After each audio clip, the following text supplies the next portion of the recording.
class first. Today we will read the sound of U. U अ की sound करता है. First of all you have to write here the date 11th August 2021. U किसकी sound करता है? अ की. S स की. देखिए स अ न सन. सन मीन्स सूरज. ब अ न बन. खाते हैं ना उसको. न अ नन नन. ग अ न गन. प अ न पन. र अ न रन. फ अ न fun.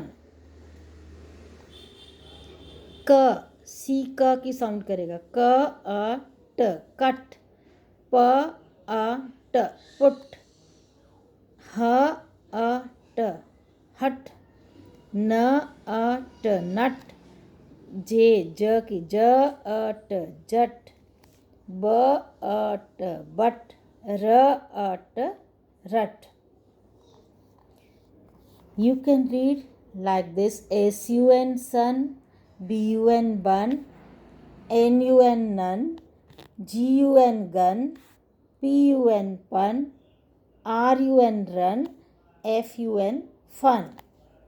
Cut cut, put put, hut hut, nut nut, jut jut, but but, rut रट.